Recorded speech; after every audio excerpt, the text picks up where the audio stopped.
It's the one thing that we all have, the mind, right? But it's the one thing that we don't have a manual for. We buy a blender, we get a manual. Our iPhone comes with a manual. We get a car and it has a manual.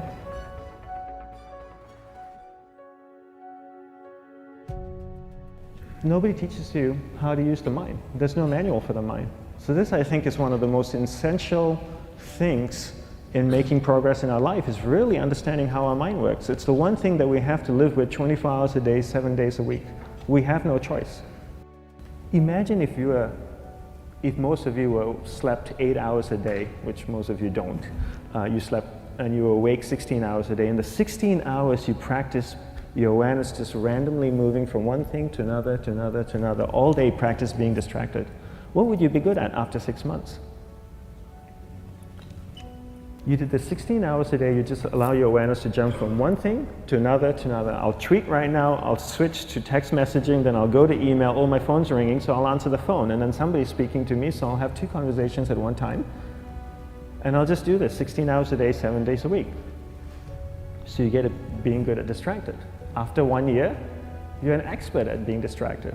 After a year and a half, they'll invite you to give keynote talks on being distracted. You're so good, you practice 16 hours a day. So the same works for the opposite. If you practice being concentrated 16 hours a day, what would you become good at? You become good at concentrating. And all it takes is practice. By just doing one thing at a time.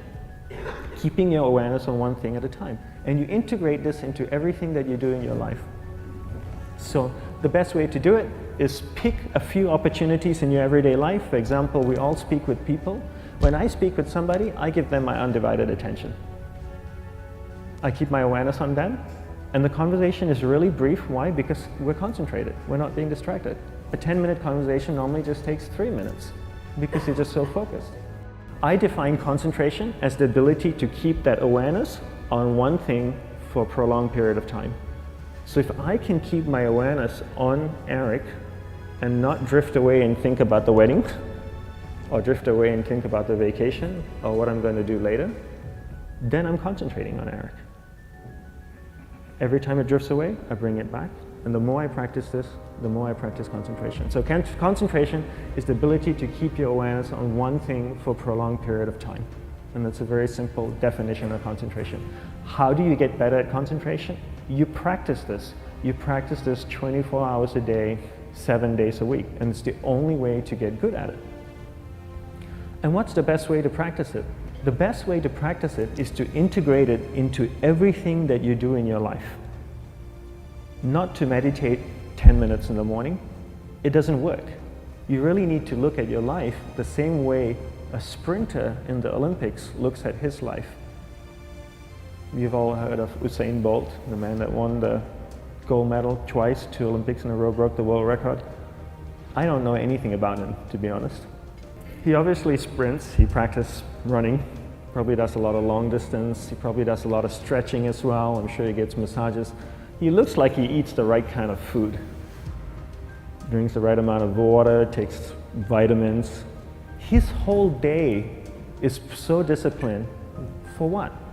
To prepare him for 9.57 seconds. I think that's what the world record is, right? For 100 meters, 9.5 or 9.57 seconds.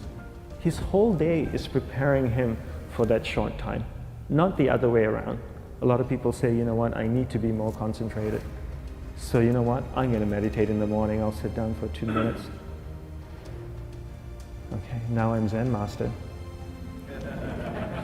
And the remaining 23 hours and 58 minutes, they just go about being ordinary and crazy. How does that work? How would you change? It's not balanced at all. So if for 23 hours and 58 minutes you were not being concentrated, you allowed your awareness to jump from one thing in your mind to another thing, to another thing, to another thing, to another thing, in an uncontrolled way, what would you be good at? And out of a prolonged concentration comes the wonderful power of observation. You just become more observant, and when you become more observant, you see solutions quicker and you solve things quicker. And it's a wonderful, powerful feeling when somebody is concentrated on you and not being distracted. So the best way is to integrate it into your everyday life. You're speaking with your spouse, give her or give him your undivided attention. So develop your awareness, integrate it into everything that you do in your life. And that's the best way you become good at. The next thing we need to develop is develop your will. Will is really important. Will is almost like a muscle in your mind, and you use that to pull and control your awareness and take it from one area of the mind to another. And the will needs to be developed, and same like concentration, if you don't cultivate the will, it doesn't grow. And this is something that really needs to be cultivated. How do you develop the will? There's 3 very simple ways to develop the will. 1 is you finish what you begin. 2 is you finish it well beyond your expectation, no matter how long it takes. 3 is you do a little bit more than you think you can do. All of those things require effort, and effort is will. It's so much easier to start a project than to finish a project, right? When you start a project, you're feeling creative, you're feeling inspired, you're full of energy. At the end of the project, you go, whose idea was this? So it requires tremendous amount of will to finish, and every time you complete something, you develop a little bit more will, and you have that muscle. And will is an amazing thing to develop, because once you develop will, that same will you can use in every aspect of your life to keep your awareness on one thing at a time, to finish projects, to see things through to the end, anything you want. The best way to develop will? Bring it into your everyday life, into everything that you do. Give you an example. The way I integrate it into my everyday life, I try and finish what I begin. So for example, going to sleep. I sleep every night, so I put on my pajamas, I floss, I brush my teeth, I go to bed, I sleep, I wake up in the morning, I make the bed. Why? Because I'm finishing what I start.